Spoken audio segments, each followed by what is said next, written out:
Alrighty, here we go with the arena tutorial part 2. We're actually going to walk through an arena setup and talk some strategy and talk some tips in the meantime. So here we are, clicking arena. You see I still have one of my randoms left, my 4 free ones. So I'm going to go ahead and click into fight. Now, when you're doing Arena Madness, you are not going to be getting any of your union mates. Battle Mercy is one of my union mates as a random. It's great. But if for some reason you were lined up with them, a union mate, prior to Arena Madness starting, you might still have a union mate up on your random. The way to change this is as follows. It's really easy. And honestly, know your viziers and their power levels really well, talent levels really well.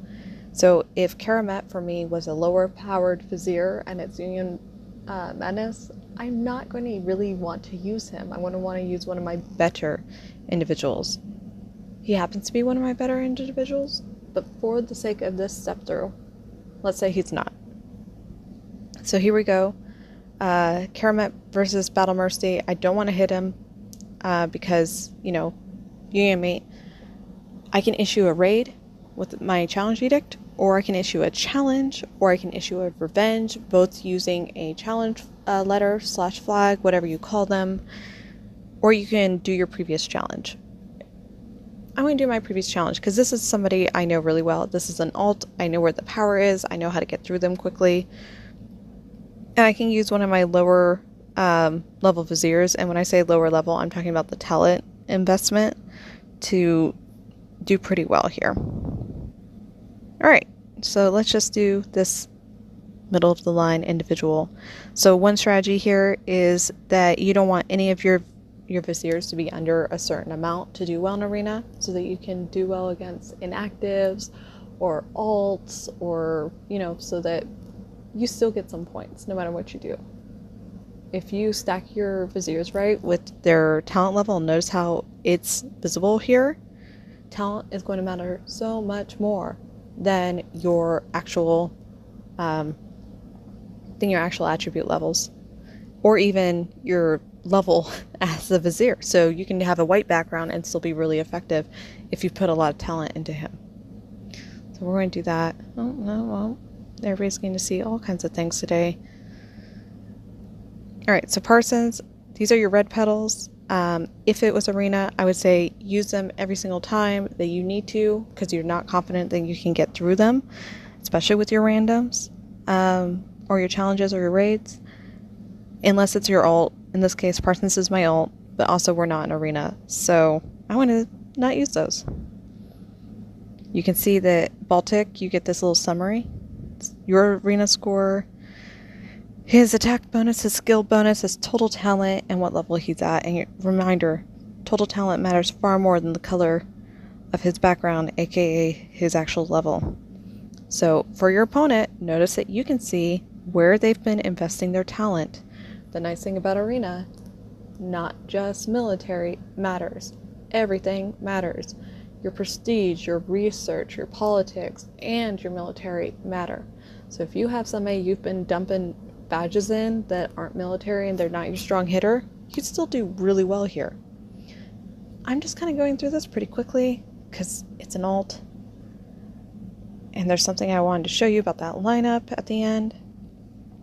Again, if this was actually Arena Rush, I would still not use auto,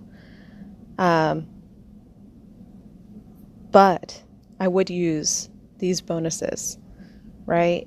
I would get it, every single one that I could, for 1 or 2 petals. Popping on through. Take note of talent levels if this is somebody that you don't know, and it's not an alt, and you want to do well. This is a great opportunity to do some fact finding. Get to know somebody really well by where they put their talent. Some people are really anti-gambling, and you're going to see that so much with their talent levels. So who gives all their viziers their badges because they have a 1 star? Or do they gamble because somebody only has 5 stars and they are really built up? That's kind of what this is going for. So I'm going to just auto my way through this because I think we've gone through most of this. I mean, I could give you advice, I guess, on how to hit things, but it's not fair. It's not nice. I will say there's an arena decoy method. So if you're sitting there and you're like, I have some extra badges and I'm not trying to build a military beast and I'm not trying to go for Empire Strength right now, this is an opportunity to build an arena decoy, which is you take one of your white backgrounds or your lower levels, so 100, 150, 250, whatever's low for you, and you just feed them badges. They're like your lowest leveled one. They don't look, all that imposing. You think you'd be safe hitting them, and then when your opponent finds them in arena, sudden death. And even somebody that just thinks differently than you do, it might be a surprise to them where you put your badges, because there's several different philosophies going on here. All right, now we're really just going to auto through because there's only 2 more. Okay, that was my challenge.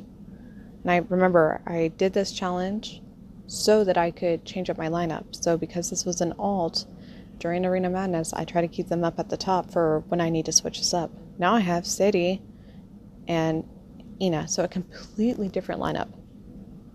Isn't that cool? Now I want to do the one thing that, see, look, you can see her score, how many viziers she has. You can only see their color background. You don't get any information until you choose them.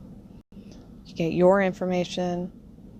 Yeah, I'm still going to just auto through this. So remember, I'll use that one. I really recommend you use the 3 right at the beginning every single time during Arena Madness.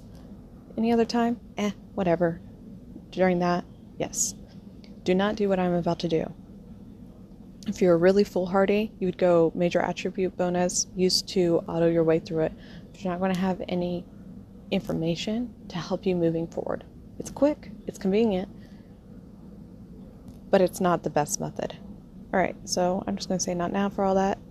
Yay! Notice that I'm getting book XP, skill XP, I'm affecting their score, I'm gaining points, and that is Arena Part 2. Now, the nice thing is that fight interface, it doesn't matter if you've issued a challenge, it doesn't matter if you've issued a raid, it looks the same.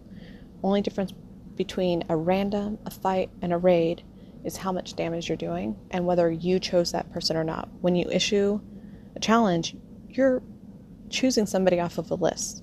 When you're issuing a revenge, it's because you're choosing somebody off of a list. Lists are different. If you're choosing a raid, you're putting in their user ID that you looked up and you had a reason for it. You know what your reason is. I don't know what your reason is. I'm assuming you got one. But let's say I want to raid Yvette.